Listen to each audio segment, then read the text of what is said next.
All right, we missed today. It's fine. Yesterday was not great, but not for any really particular reason. Just not a day that I enjoyed or had a lot of time to read. But today and tomorrow, I have off, so that's very exciting for me. You could probably not care any less than you don't care right now. Where did we leave off?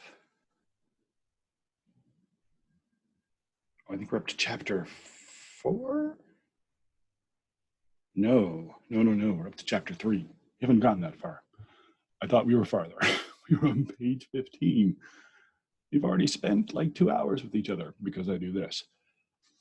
Actually, let's turn this light on so I can see, because I'm an old person.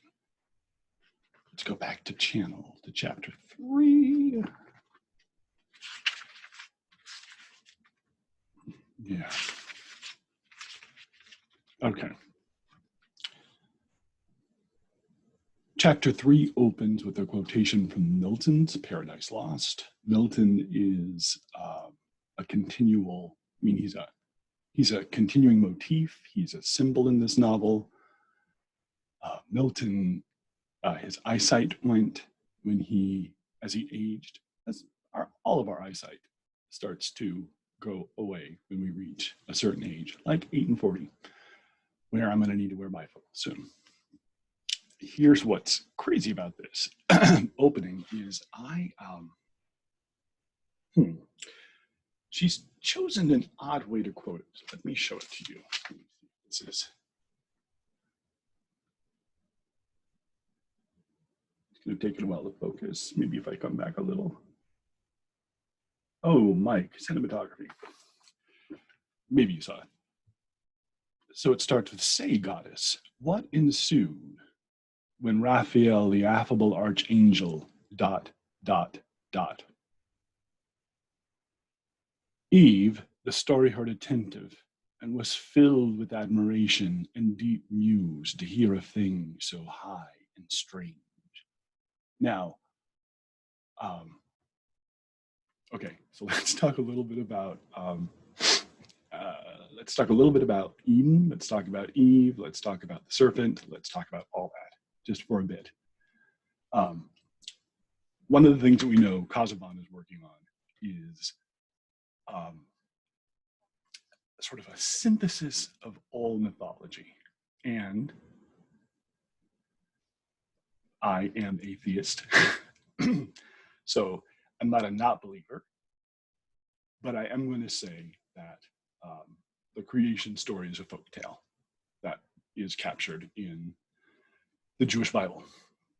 And there has been a lot of discussion among theologians about what exactly happened in the garden and what it means. And our friends, the Gnostics, who we don't listen to much anymore, though we should, because they are also writing down gospels and stories and sort of their interpretation of their connection with this, what I'm calling a divine consciousness that envelops a universe.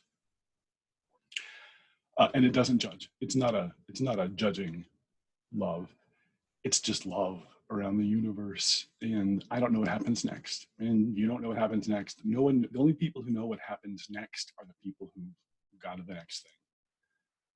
And the people in Lilydale. Lilydale is a tough word to say.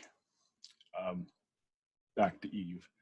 So the Gnostics believed that Eve was a hero in the Jewish Bible.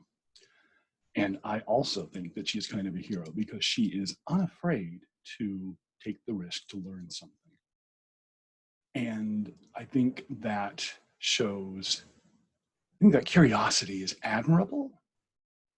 I think that rule was weirdly arbitrary. How you have two things that have never before existed in the history of anything. And then you try to explain them concepts of good and evil.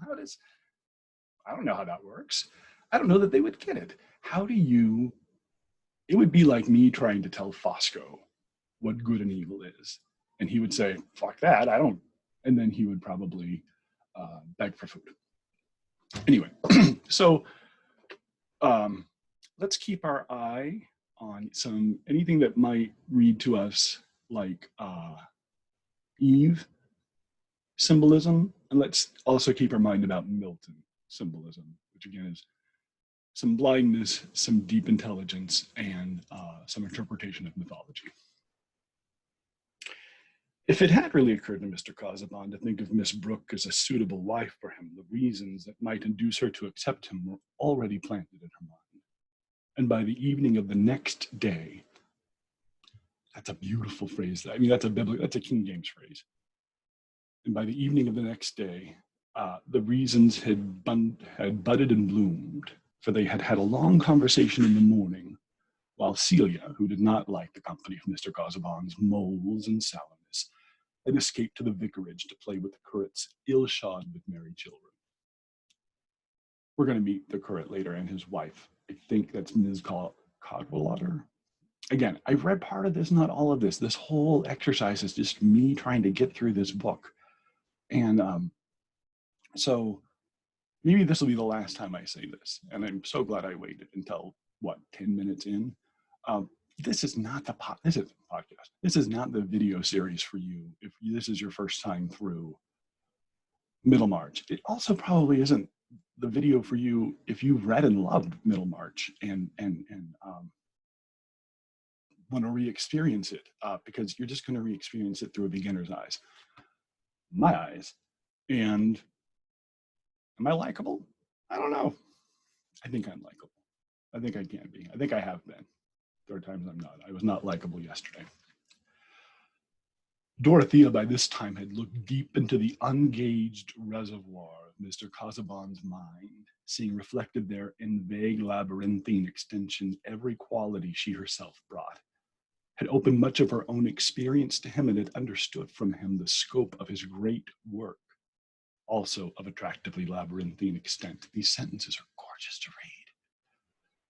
For he had been as instructive as Milton's affable archangel, and with something of the archangelic manner he told her how he had undertaken to show what indeed had been attempted before, but not with the thoroughness, justice of comparison, and effectiveness of arrangement of which Mr. Casaubon aimed, that all mythical systems or erratic mythical fragments in the world were corruptions of a tradition originally revealed.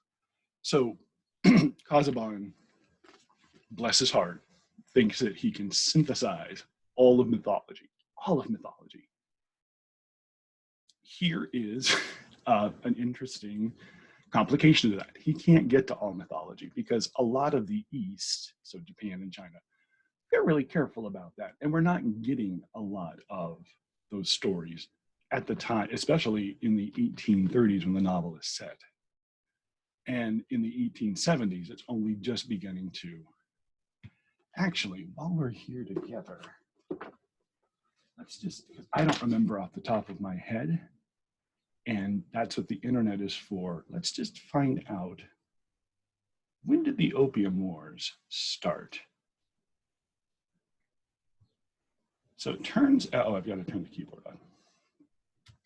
Remember, no editing. I did learn how to edit though. I edited something yesterday, just not this, because I don't want to edit this. I want all of it. The Opium Wars happened, okay, yeah, the first Opium War was 1839 to 1842. And then the second Opium War was 1856 to 1860. So it's tough to get, it's probably tough to get the mythology of a country you're battling that you aren't colonizing, which England had been colonizing all over the place. Anyway, he's trying to get all these together because he thinks that at one point humankind was all in one place, which we know isn't true.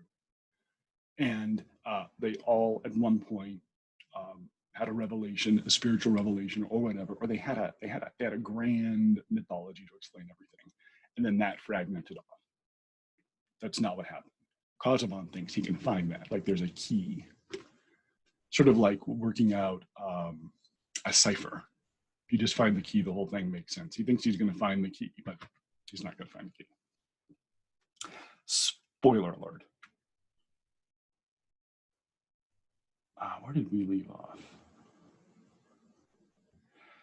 Having once mastered the true position and taken a firm footing there, the vast field of mythical constructions became intelligible, nay, luminous, with the reflected light of correspondences. Now that I will agree with.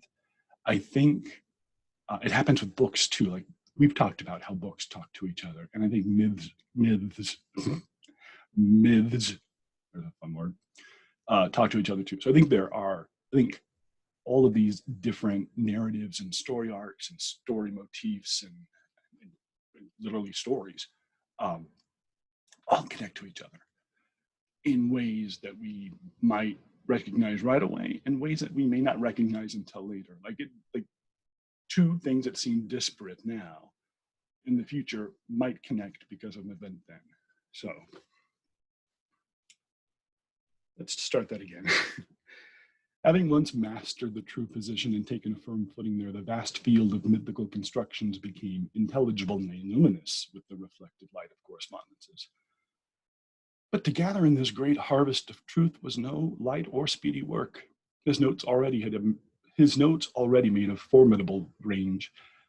Is it my friend Judith? And if Judith is watching this, Judith may be the only person who will watch this. I'm doing that thing, aren't I, where I'm sort of joking about how nobody's going to watch this because I want people to watch this. But if anyone will watch this, two people will watch this. One person absolutely will not watch this, and that is Zach, who hates being read to, hates Middlemarch, hates Victorian literature, and we just don't share a lot of those common interests. We have other interests. We've been together 20 years. Everything is fine. Please don't worry about us.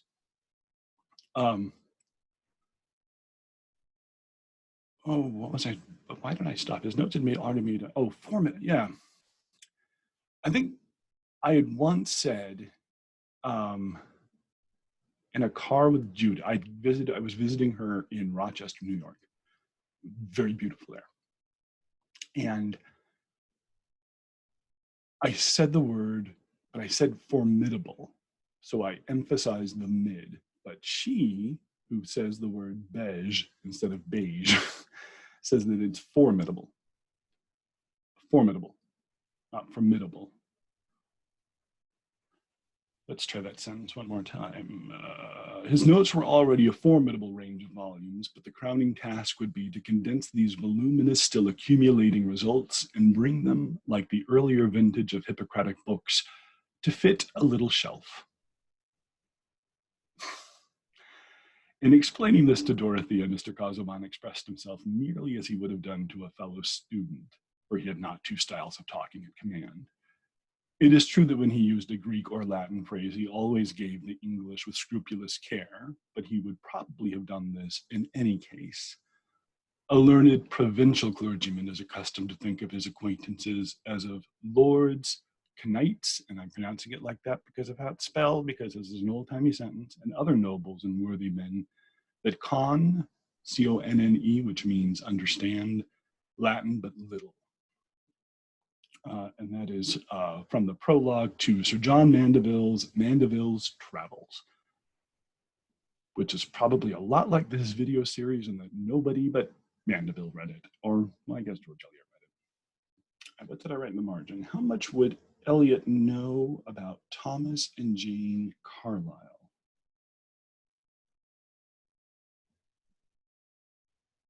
Why would I ask myself that? It's like you write yourself little notes in the past to yourself in the future, and the future self reads it and thinks, oh, you thought of me, but I don't know what you're trying to tell me. And maybe that's ghosts. Thomas and Jane Carlyle had a terrible, their relationship is not laudable. I mentioned either the episode before this one or at some point in this series, the book Parallel Lives by Phyllis Rose.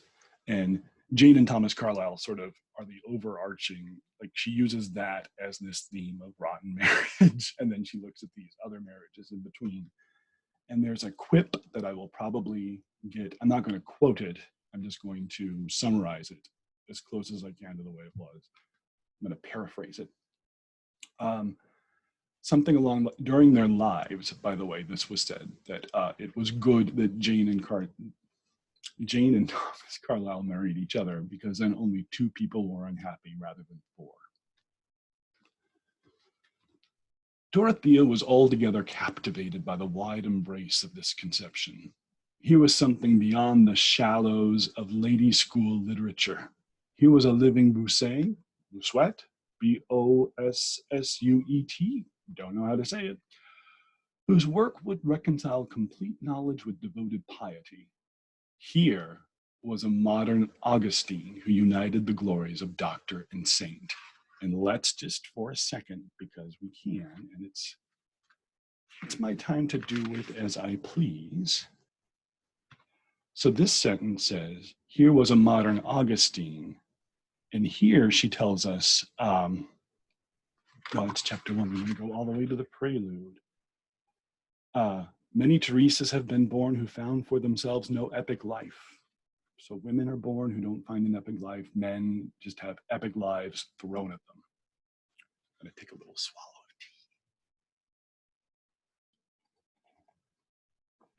of tea. Plantation mint, because that's not racist, but it's what we had in the cupboard until I go to the store. It's very old. Let's see. Here was a modern Augustine. Oh, let's go back to the prelude one more time, because at the end, doesn't she say something like, here and there is born a Saint Teresa, foundress of nothing, whose loving heart beats and sobs, after an unattained goodness, tremble off and are dispersed among hindrances instead of centering in some long recognizable deed. So Dorothy is making a choice to be part of something that she thinks is going to be epic. Uniting all of mythology is epic. Mythology, even each piece of mythology, is epic. They are sometimes called epics. So she thinks she's found this life that she feels very suited for, and that is going to be very powerful for her. The sanctity seemed no less clearly marked than the learning, for when Dorothea was impelled to open her mind on certain themes which she could speak of to no one whom she had before seen at Tipton, especially on the secondary importance of ecclesiastical forms and articles of belief compared with that spiritual religion, that submergence of self in communion with divine perfection. Oh, that sentence, let's read it one more time. Especially on the secondary importance of ecclesiastical forms and articles of belief compared with that spiritual religion, that submergence of self in communion with divine perfection, which seemed to her to be expressed in the best Christian books of widely distant ages. Nope. Oh, no, I got that right. Expressed in the best Christian books of widely distant ages. She found in Mr. Casaubon a listener. That's important. Women want to be heard. Women don't often get heard.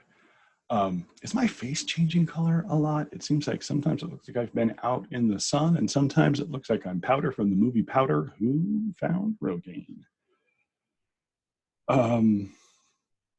She found in Mr. Casaubon a listener who understood her at once, who could assure her of his own agreement with that view when duly tempered with wise conformity, and could mention historical examples before unknown to her, which is kind of what I'm doing to you.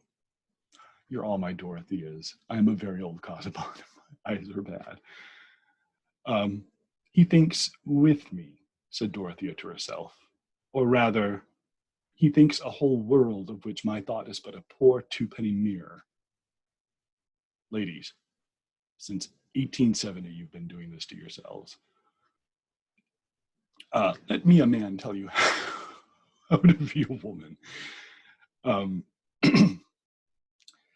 He thinks with, and that's also an interesting sentence too, right? He thinks with me, not he thinks above me or he thinks for me, but he thinks with me.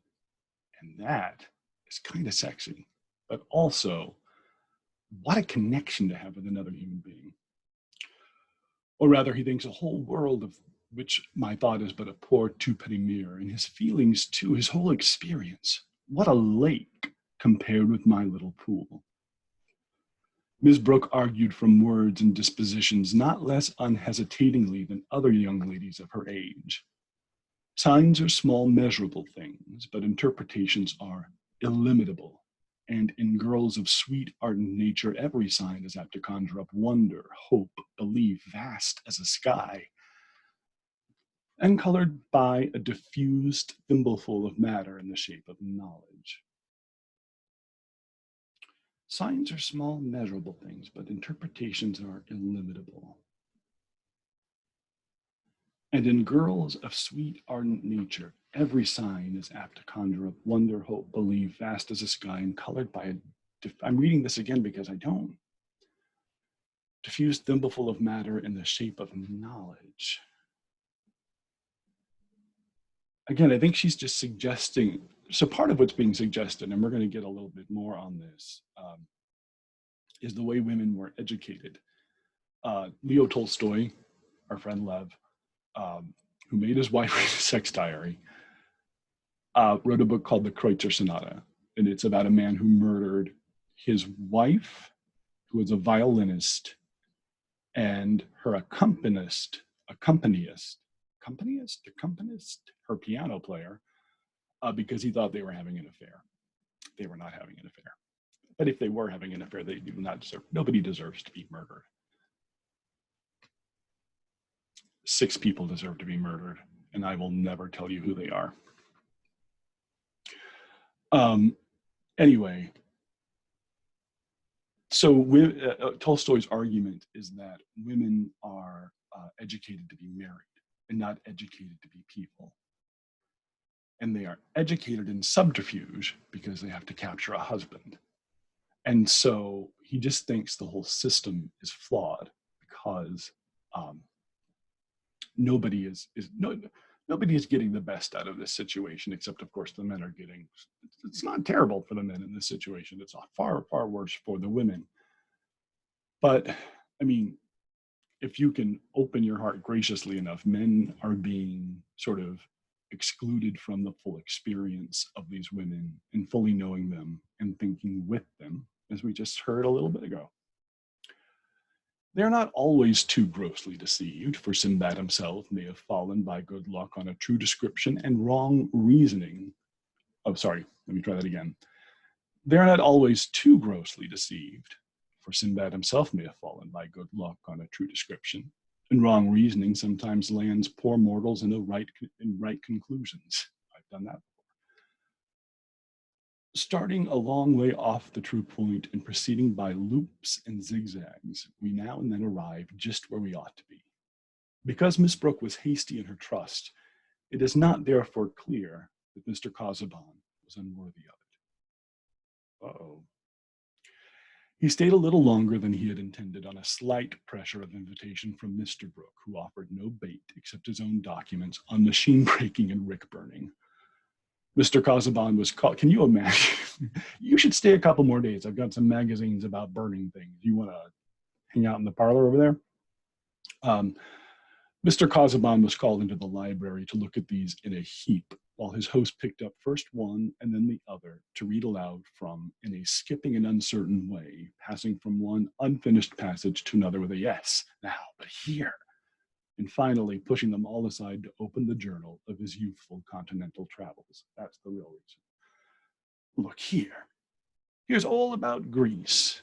Rhamnus, the ruins of Rhamnus. You are a great Grecian now. I don't know whether you have given much study to the topography. I spent no end of time in marking out these things. Helicon now.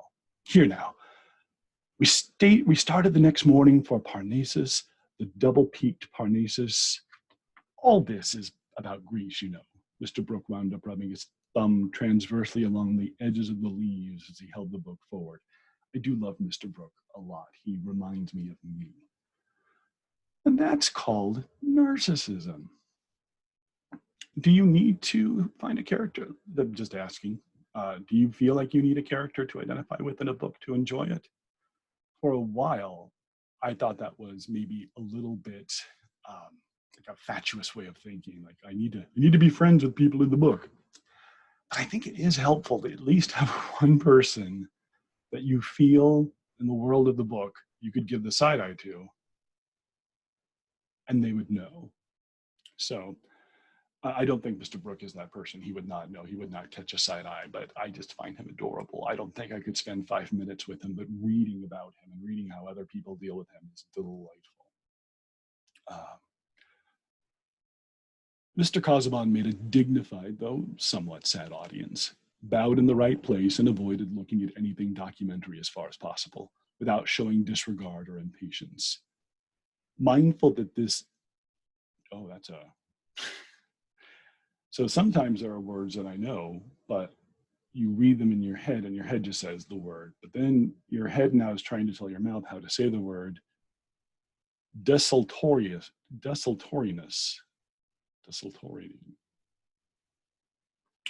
Let's take a break and look up how to pronounce desultorious. We go to merriam-webster.com for that, who is not a proud sponsor of this, nor will they ever be.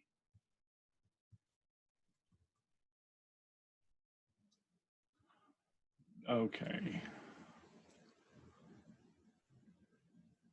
Let's, oh, okay, it won't.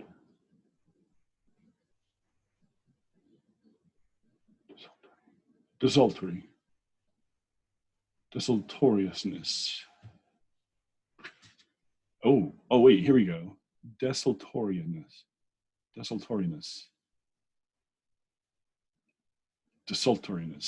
Oof. Sorry, gang. Sorry, family. Oof.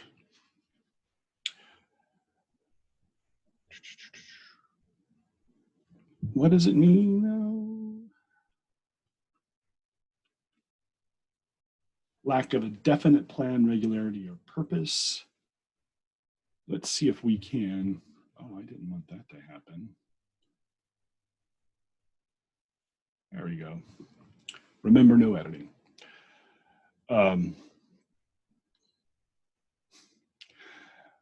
Mindful that his uninterest was associated with the institutions of the country and that the man who took him on this severe mental scamper was not only an amiable host, but a landholder and custos ruralorum, and that is a Latin term for justice of the peace. Was his endurance aided also? See, just like Casaubon, when I read a phrase and I know it, I tell you. Was his endurance aided also by the reflection that Mr. Brooke was the uncle of Dorothea? George Eliot asks us rhetorically. Certainly he seemed more and more bent on making her talk to him, on drawing her out, as Celia remarked to herself. And in looking at her, his face was often lit up by a smile like pale wintry sunshine. Before he left the next morning, while taking a pleasant walk with Miss Brooke along the gravelled terrace, he mentioned to her that he felt the disadvantage of loneliness, the need of that cheerful companionship with which the presence of youth can lighten or vary the serious toils of maturity. I talked last time about sort of vampire motifs in Casaubon, and here there's certainly some of that going on in this passage, where it sort of seems like Casaubon intends to feed off the youth of Dorothea. And in a sense, we'll get there. In a sense, he is. He's not a vampire. He's a vampire. And he delivered this statement with as much careful precision as if he had been,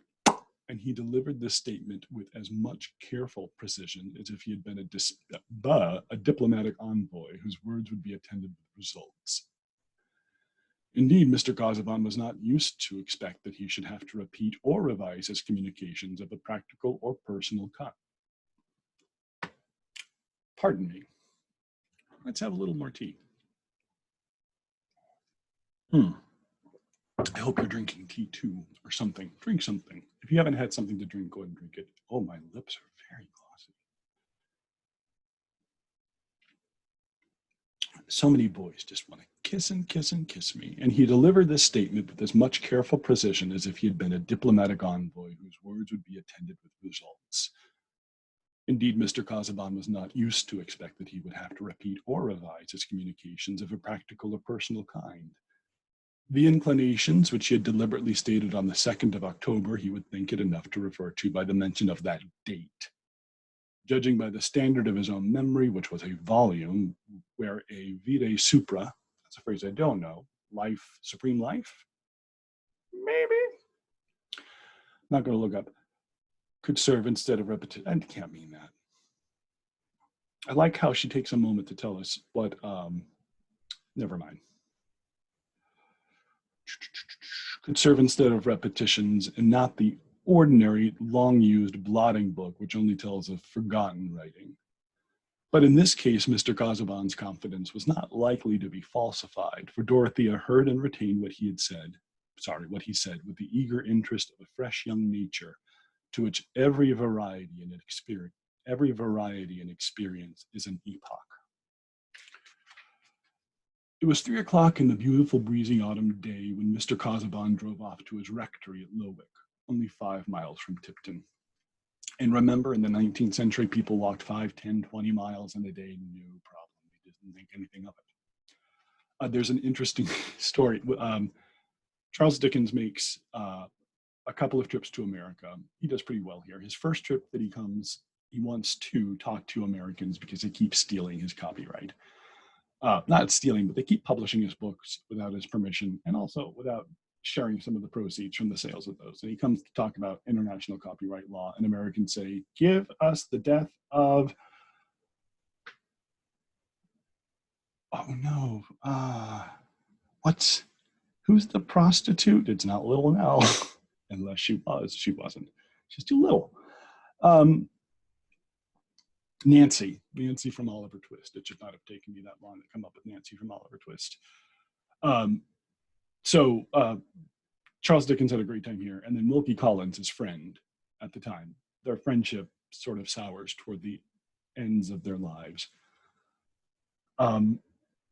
Wilkie Collins decides to give it a go too and comes to America to make some money by doing some readings. And people keep seeing him walking around Central Park in New York, and they try to give him carriage rides because they can't understand why someone would want to walk so much. So walking big in England, the continent, walking is not cool in America in the 1800s. We're already a car society, except it's carriages.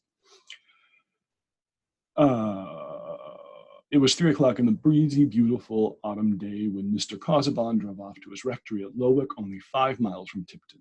And Dorothea, who had on her bonnet and shawl, hurried along the shrubbery and across the park that she might wander off through the bordering wood, oh my gosh, Mike, let's do that. And Dorothea, who had on her bonnet and shawl, hurried along the shrubbery and across the park, that she might wander through the bordering wood with no other visible companionship than that of Monk, the great Saint Bernard dog, who always took care of the young ladies in their walks. There had risen before her the girl's vision of a possible future for herself to which she looked forward with trembling hope, and she wanted to wander on in that visionary future without interruption. She walked briskly in the brisk air. The color rose in her cheeks, and her straw bonnet, which our contemporaries might look at with conjectural curiosity at an obsolete form of basket. So that's an interesting little aside from Eliot in the 1870s commenting on Dorothea back in the early 1800s. Fell a little backwards. She could perhaps be hardly characterized enough if it were omitted that she wore her brown hair flatly braided and coiled behind so as to expose the outline of her head in a daring manner at a time when public feeling required the meagerness of nature to be dissimulated by tall barricades of frizzed curls and bows, never surpassed by any great race except the Fijian. There's a footnote here. The inhabitants of the Fiji Islands bleached their hair and wore it in an elaborately trained mop. That doesn't seem like a very kind footnote because I don't think anybody wants to be told their hair looks like a trained mop. Okay. There was a trait of, this was a trait of Miss Brooks' asceticism, but there was nothing of an ascetic's expression in her bright, full eyes as she looked before her, not consciously seeing, but absorbing into the intensity of her mood the solemn glory of the afternoon with its long swaths of light between the far-off rows of limes whose shadows touched each other. All people, young or old, that is, all people in those anti-reform times, anti-A-N-T-E, not A-N-T-I.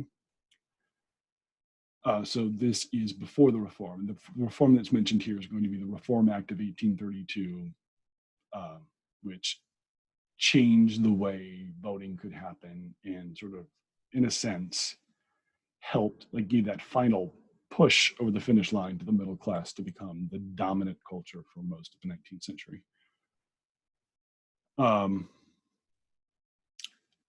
All people, young or old, would have thought her an interesting object if they had referred the glow in her eyes and cheeks to the newly awakened ordinary images of young love.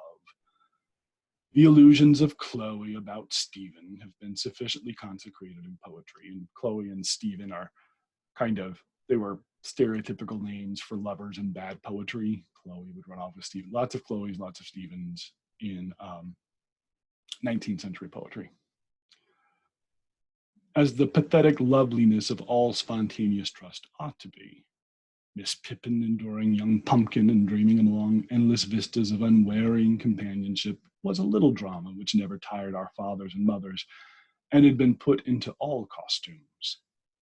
Let but Pumpkin have a figure which would sustain the disadvantages of the short-waisted swallowtail, and everybody felt it not only natural, but necessary to the perfection of womanhood that a sweet girl should be at once convinced of his virtue, his exceptional ability, and above all, his perfect sincerity.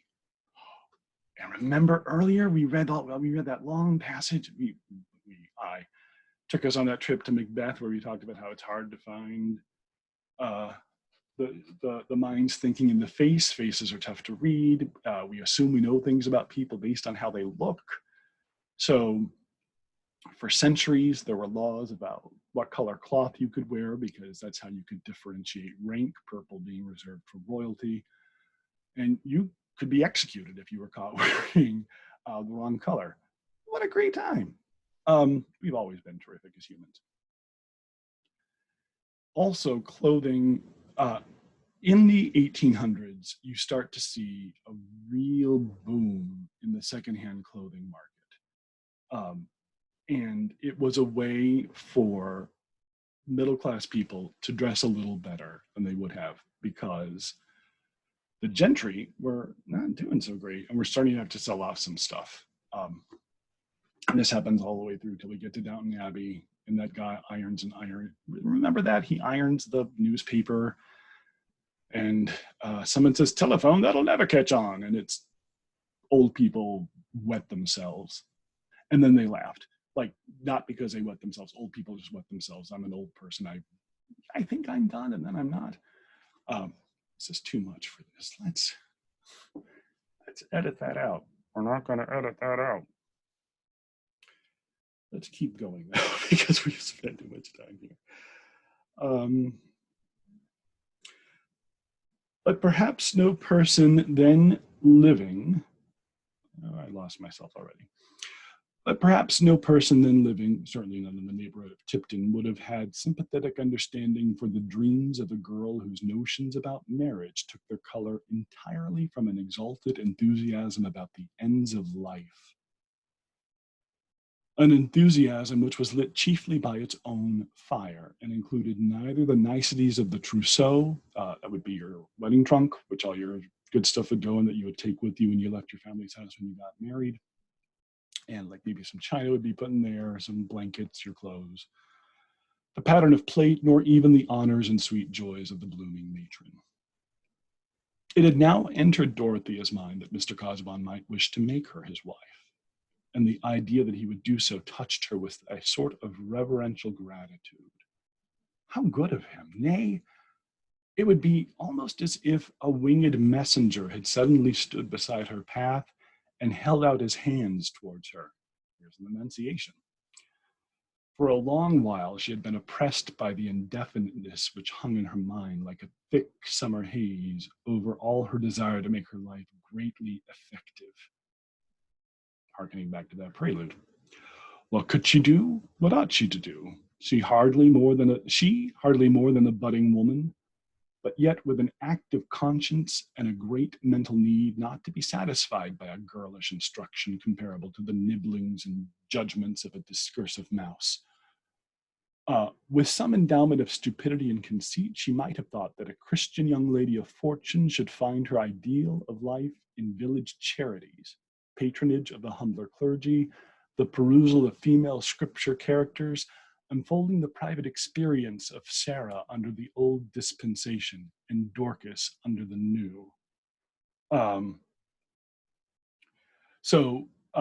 What she's saying there is, so Sarah is Sarah from the Bible, who was Abraham's wife, who gave birth to Isaac, who Abraham tried to sacrifice. And then Dorcas is from the book of Acts. So when she says Sarah under the old dispensation is Old Testament, and we don't say that anymore. We say Jewish Bible, and then we say Christian Bible. And then we, Christians, have just put them all together and called it the Bible. And that's also probably not great of us, but we did it. And the care of her soul over her embroidery in her own boudoir, with a background of prospective marriage to a man who, if less strict than herself as being involved in affairs religiously inexplicable, might be prayed for and seasonably exhorted. So she thinks she's going to be able to change a man. Women have been thinking they can do this forever. Men have been non-changeable since the dawn of time.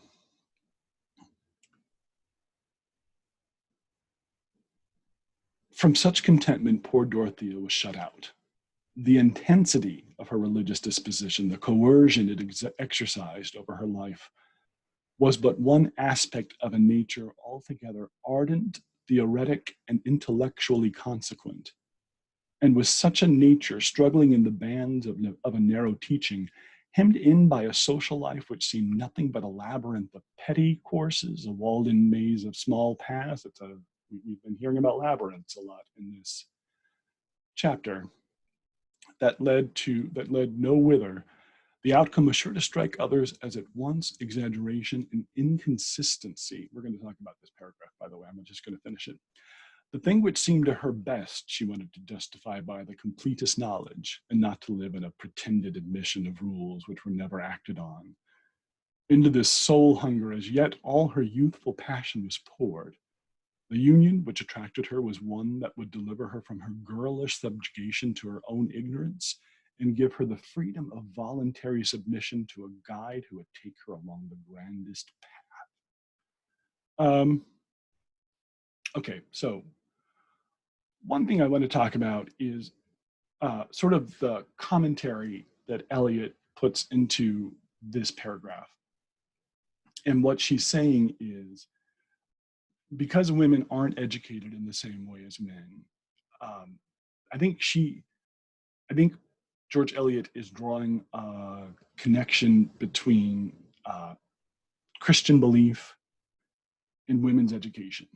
And since women aren't educated in a way to be deep moral philosophers or natural scientists or things like that, there are examples of women who do that, but they are not the norm. And those women went to extraordinary lengths, and they're fucking heroes.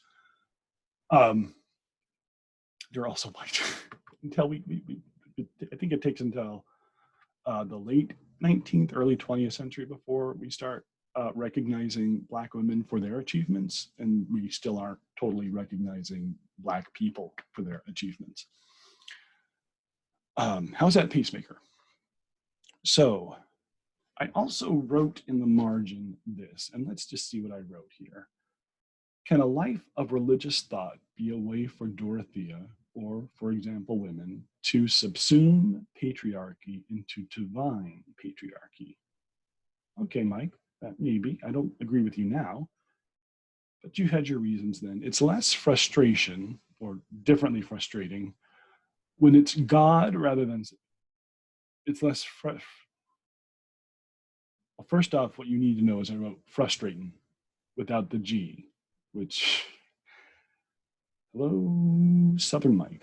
Oh, or is it less frustrating? Is it less frustrating when it's God rather than society? One should be changeable, the other immutable. Atheism makes Dorothea's martyrdom even more depressing. Okay, I just read you some nonsense. Sometimes I write nonsense in the margins that in the moment mean a lot to, oh yeah, here, this is how I'm not like Casaubon, because I just wrote this down and thought, oh, it'll make sense for always. And it doesn't make sense now. I don't know what I was trying to get at. I may come back to this video in 10 years and watch it and think, Mike. Anyway, but I do think what she's saying is examples for women are examples from the Bible, and examples for men are men in history. I should learn everything then, she said to herself, still walking quickly along the bridle road through the wood. It would be my duty to study that I might have him. Okay, take two. I should learn everything then, she said to herself, still walking quickly along the bridle road through the wood. It would be my duty to study that I might help him the better in his great works. There would be nothing trivial about our lives. Everyday things with us would mean the greatest things. It would be like marrying Pascal. I don't know that I remember Pascal being described as, anyway. I should learn to see the truth by the same light as great men have seen it by. And then I should know what to do when I got older. I should see how it was possible to lead a grand life here, now, in England. I don't feel sure about doing good in any way now. Everything seems like going on a mission to a people whose language I don't know, unless it were building good cottages. There can be no doubt about that. Oh, I hope I should be able to get the people well housed in Lowick. I will draw plenty of plans while I have time. So Dorothy is a budding architect. We learned that in chapter 1. Because she's working on plans. Remember when Celia wants to look at the jewels? And the other thing is Chatham, who she does not like, has already intimated that he is fully on board with Dorothea's plans to do all this stuff. Like he's just in love with Dorothea, and really shouldn't be, because it's not returned. Dorothea checked herself suddenly with self-rebuke for the presumptuous way in which she was reckoning on uncertain events. We do that all the time, don't we? We let our minds go, and then we think, oh, I've got to punish myself for having aspirations. I've got to punish myself for wanting to know things and do things and be better. We got to stop punishing ourselves, people. That would be a better Christian message. Dorothea checked herself suddenly with self-rebuke for the presumptuous way in which she was reckoning on certain events. But she was spared any inward effort to change the direction of her thoughts by the appearance of a cantering horseman round a turning of the road. The well-groomed chestnut horse and 2 beautiful setters could leave no doubt that the rider was Sir James Chatham. He discerned Dorothea, jumped off his horse at once, and having delivered it to his groom, advanced towards her with something white on his arm, at which the 2 setters were barking in an excited manner. "How delightful to meet you, Miss Brooke," he said, raising his hat and showing his sleekly waving blonde hair. "Wow. It has hastened the pleasure I was looking forward to." Miss Brooke was annoyed at the interruption. This amiable baronet, really a suitable husband for Celia, exaggerated the necessity of making himself agreeable to the elder sister. Even a prospective brother-in-law may be an oppression if he will always be presupposing too good an understanding with you, and agreeing with you even when you contradict him. The thought that he had made the mistake of paying his address to herself could not take shape. All her mental activity was used up in the persuasions of another kind. But he was positively obtrusive at this moment, and his dimpled hands were quite disagreeable. Her roused temper made her color deeply as she returned his greeting with some haughtiness. Sir James interpreted the heightened color in the way most gratifying to himself, and thought he never saw Miss Brooke looking so handsome. I have brought a little petitioner, he said, or rather, I have brought him to see if he'll be approved before his petition is offered. He showed the white object under his arm, which was a tiny Maltese puppy, one of nature's most naive toys. There's some judgment in those words. It is painful to me to see these creatures that are bred merely as pets, said Dorothea, whose opinion was forming itself at that very moment, as opinions will, under the heat of irritation.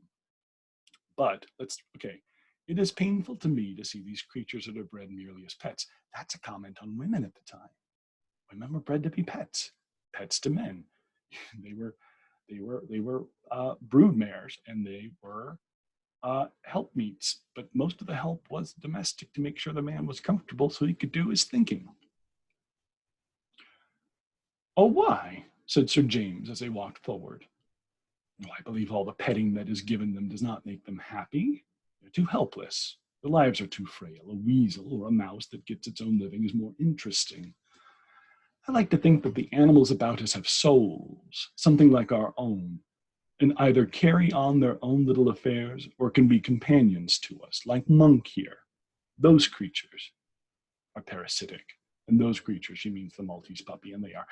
The rule is, and this is a fact, write this down, any dog that weighs less than 16 pounds is a cat. It's just the rules. I don't make them. I just repeat them. Tiny dogs like a Maltese, that's a cat. Your Yorkies, those are all cats. Chihuahuas are definitely cats. You have to have heft to be a dog. You have to take up space. And those little dogs are, actually, is that even fair to cats? Little dogs are a thing of their own.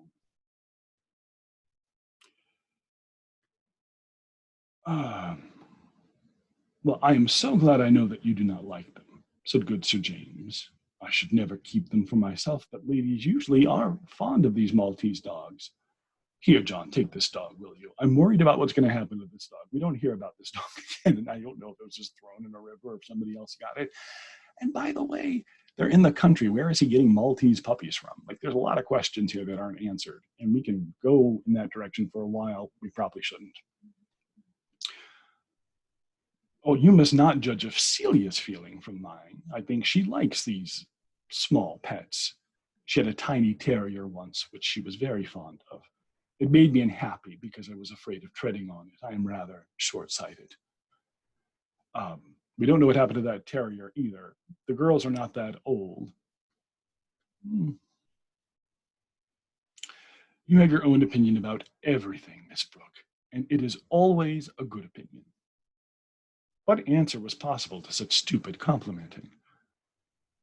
Do you know I envy you that? Sir James said as they continued walking at the rather brisk pace by Dorothea. She's essentially sprinting, and he is just right there next to her. I don't quite understand what you mean. Well, your power of forming an opinion. I can form an opinion of persons. I know when I like people. But about other matters, do you know, I have often a difficulty in deciding. One hears very sensible things said on opposite sides. Yeah, both sides deserve a hearing, is Sir James Chettam. He starts to not be,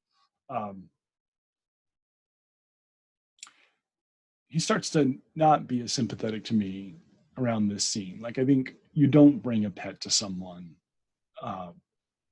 You ask them if they would like the pet, and they can say no. And then, but bringing someone the pet, that's a step too far. But I do like that he considers Dorothea very intelligent, and that she can help him make decisions. He's a goofball. All men are goofballs. would it be a terrible marriage for Dorothea to marry James Chettam? I think no one should be forced to marry someone they don't want to marry. She clearly does not want to marry James Chettam, but I think it would be good if she did marry James Chettam. Just like in Northanger Abbey, I think Catherine should marry Mariah's brother. Is it Mariah? What's her name? Or Mary? I wear purple now. Anyway, that's not the book we're reading. We're reading Middlemarch. You must not judge of Celia's feeling from mine. I think she likes these small pets. She had a tiny terrier. Oh, we've already done that. Do you know I envy you that? Sir James said as they continued walking at their rather brisk pace set by Dorothea. I don't quite understand what you mean. Your power of forming an opinion. I can form an opinion of persons. I know what I like. I know when I like people. But about other matters, do you know I have often a difficulty on deciding? One hears very sensible things on both sides, on opposite sides, or that seem sensible. Perhaps we don't always discriminate between sense and nonsense. Point for Dorothea. Dorothea felt that she was rather rude. Even if she was, good point, still, point for Dorothea. Exactly, said Sir James, but you seem to have the power of discrimination. On the contrary, I'm often unable to decide, but that is from ignorance. The right conclusion is there all the same, though I am unable to see it. I had a friend, a very close friend named Josh, and I can't remember the book. And I think it's written by a guy that is now like Bad News Bears. But Josh's favorite quote that he loved was, "You do not have a right to your opinion. An opinion is what you have when you don't have the facts. When you have the facts, it's no longer an opinion." That's a whole story right there that has nothing to do with Middlemarch. I don't really want to talk about it.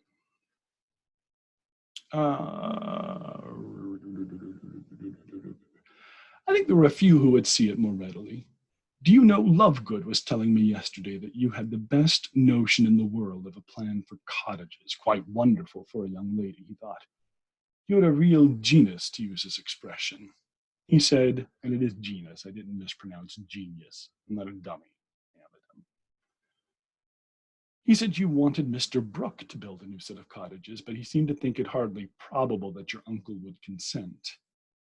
Do you know that is one of the things I wish to do? I mean, on my own estate. I should be glad to carry out that plan of yours if you would let me see it.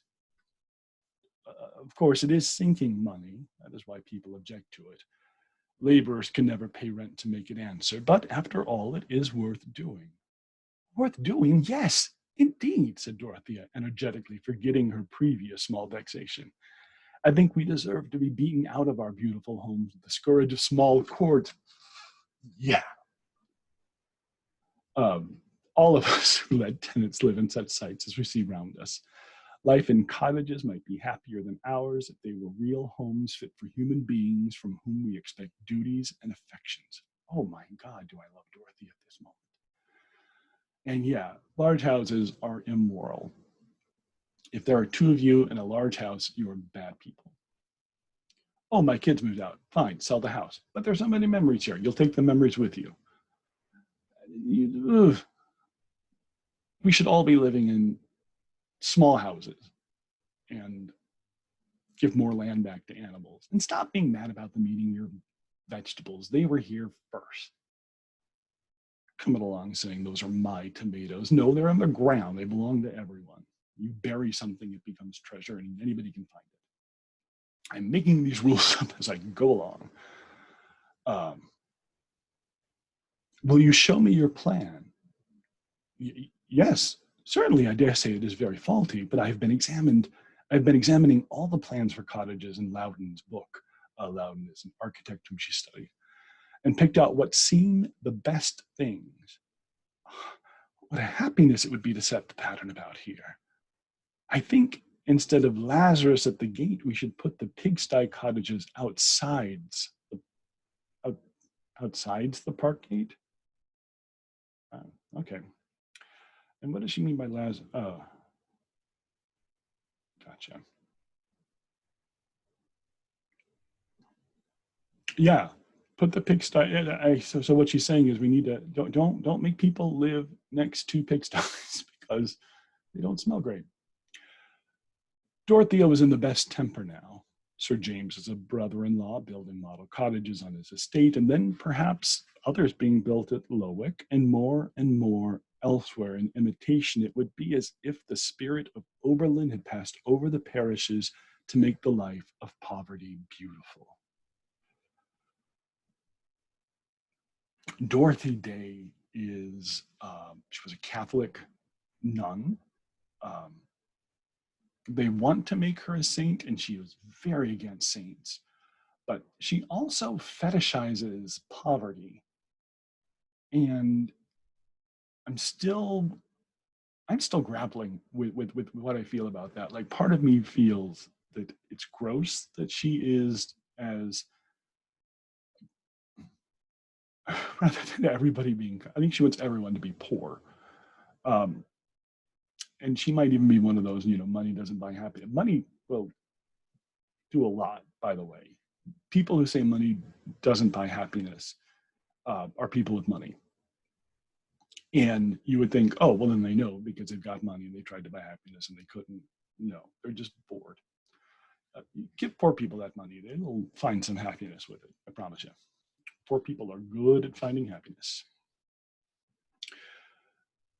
Sir James saw all the plans and took one away to consult upon with Lovegood.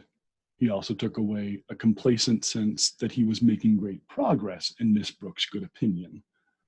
The Maltese puppy was not offered to Celia, an omission which Dorothea afterwards thought of with surprise, but she blamed herself for it. She had been engrossing Sir James. After all, it was a relief that there was no puppy to tread upon. Celia was present while the plans were being examined and observed Sir James's illusion. He thinks that Dodo cares about him, and she only cares about her plans.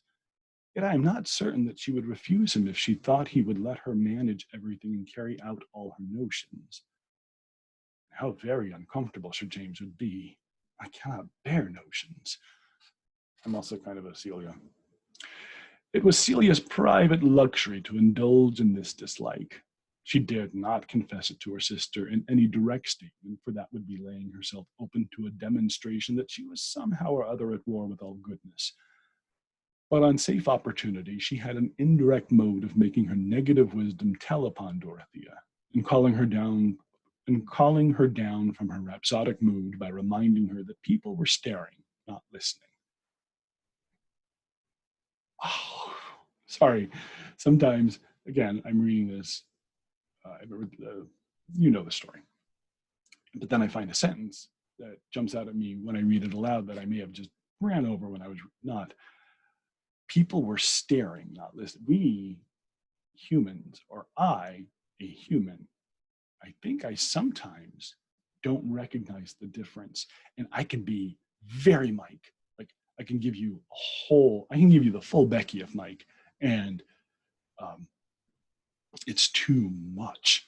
And people will look at me and I will think, oh, they are fascinated, but no, they are staring. And sometimes they're staring in probably some kind of amazed horror, like, why is this happening to me? Zach gets that look a lot. You should talk to Zach. But on safe opportunity, she had an indirect mode of making her negative wisdom tell upon Dorothea and calling her down from her rhapsodic mood by reminding her that people were staring, not listening. Celia was not impulsive. What she had to say could wait, and came from her always with the same quiet staccato evenness. When people talked with energy and emphasis, she watched their faces and features merely. She never could understand how well-bred persons consented to sing and open their mouths in the ridiculous manner requisite for that vocal exercise. I thought I saw something fly by.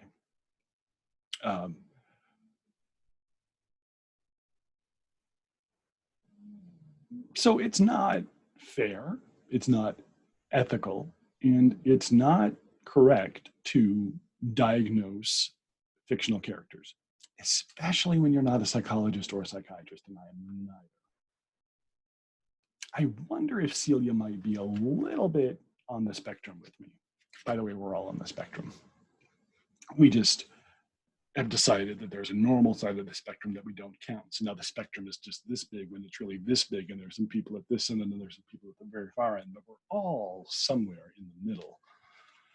And some of us are privileged to count that as normal, and some of us are not privileged to count that as normal. I am definitely spectrum. It was not many days before Mr. Casaubon paid a morning visit, on which he was invited again for the following week to dine and stay the night. Thus, Dorothea had 3 more conversations with him and was convinced that her first impressions had been just. By the way, I think Pride and Prejudice, right, was going to be called First Impressions. It was not. Thus, Dorothea, he was all she had at first imagined him to be. Up, last page. Almost everything he had said seemed like a specimen from a mine or the inscription on the door of a museum which might open on the treasures of past age. And this trust in his mental wealth was all the deeper and more effective on her inclination because it was now obvious that his visits were made for her sake. This accomplished man condescended to think of a young girl and take the pains to talk to her, not with absurd compliment, but with an appeal to her understanding, and sometimes with instructive correction. Ron gives me notes.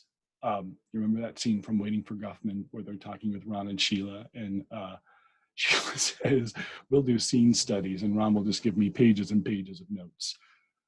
God, that relationship is delightful. Fred Willard is a weirdo, bless his heart. May he rest in power. We can't let Catherine O'Hara die. We just can't. Why can't she be the Betty White that we deserve? Betty White. This accomplished man condescended to think of a young girl and take the pains to talk to her, not with absurd compliment, but with an appeal to her understanding and sometimes with instructive correction. What delightful companionship. Mr. Casaubon seemed even unconscious that trivialities existed and never handed round that small talk of heavy men, which is as acceptable as stale bride cake brought forth with an odor of cupboard. Let's do that again. As acceptable as stale bride cake brought forth with an odor of cupboard. So in this book, cupboard is spelled C-U-P-B-O-R-D, so I said cupboard. As a teen, I worked at a daycare, and there was a boy who broke up all words into there. So he pronounced each syllable distinctly. Distinctly.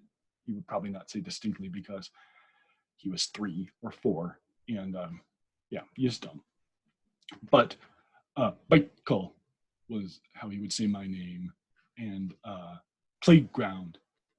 Just words into you get it. I don't need to do. What if I just stopped reading this and just did examples of syllables pronounced by a kid from over 20 years ago?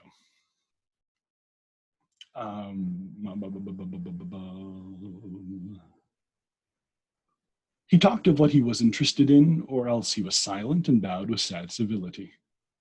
To Dorothea, this was adorable genuineness and religious abstinence from that artificiality which uses up the soul in the efforts of pretense. For she looked as reverently at Mr. Casaubon's religious elevation above herself as she did at his intellect and learning. He assented to her expressions of devout feeling, and usually with an appropriate quotation. He allowed himself to say that he had gone through some spiritual conflicts in his youth. In short, Dorothea saw that here she might reckon on understanding, sympathy, and guidance. On one, only one, of her favorite themes, she was disappointed. Mr. Casaubon apparently did not care about building cottages and diverted the talk to the extremely narrow accommodation which was to be had in the dwellings of the ancient Egyptians, as if to check a too high standard. After he was gone, Dorothea dwelt with some agitation on this indifference of his, and her mind was much exercised with arguments drawn from the varying conditions of climate which modify human needs, and from the admitted wickedness of pagan despots. Should she not urge these arguments on Mr. Casaubon when he came again? But his attention to such a subject he would not disapprove. But his attention to such a subject he would not approve of her occupying herself with it in leisure moments as other women expected to occupy themselves with their dress and embroidery, would not forbid it when Dorothea felt rather, you know what? I didn't read that in a way that made sense at all. So let's do that one more time. But his attention to such a subject, he would not disapprove of her occupying herself with it in leisure moments as other women expected to occupy themselves with their dress and embroidery, would not forbid it when. Dorothea felt rather ashamed as she detected herself in these speculations. But her uncle had been invited to go to Lowick to stay a couple of days. Was it reasonable to suppose that Mr. Casaubon delighted in Mr. Brooke's society for its own sake, either with or without documents? Meanwhile, that little disappointment made her delight the more in Sir James Chetham's readiness to set on foot the desired improvements. He came much oftener than Mr. Casaubon, and Dorothea ceased to find him disagreeable, since he showed himself so entirely in earnest. For he had already entered with much practical ability into Lovegood's estimates, and was charmingly docile. She proposed to build a couple of cottages, and transfer 2 families from their old cabins, which could then be pulled down, so that new ones could be built on the old sites. Mr. James said, exactly. And she bore the word remarkably well. Certainly these men who had so few spontaneous ideas might be very useful members of society under good feminine direction if they were fortunate in choosing their sister-in-law. It is difficult to say whether there was or was not a little willfulness in her continuing blind to the possibility that another sort of choice was in question in relation to her. But her life was just now full of hope and action. She was not only thinking of her plans, but getting down learned books from the library and reading many things hastily, that she might be a little less ignorant when talking to Mr. Casaubon, all the while being visited with conscientious questionings whether she were not exalting these poor doings above measure, and contemplating them with that self-satisfaction which was the last doom of ignorance and folly. So Dorothea is an interesting blend of certitude when she's pushed to it and she's feeling fractious, and deep, deep insecurity. And that makes her lovable, doesn't it? All right, we made it through chapter 3. We're going to do chapter 4, and then 5, and then all the way through. Boy, that's it. This has been Mike Bevel's. I don't think I said this at the beginning. Hi, I'm Mike Bevel. This is called Footnotes, and I'm reading Middlemarch out loud and just stopping and talking and then reading and stopping and talking and reading. And I'll just do that again and again. I won't do that again and again, but I will love you with all my heart. And I will see you the next time we see each other.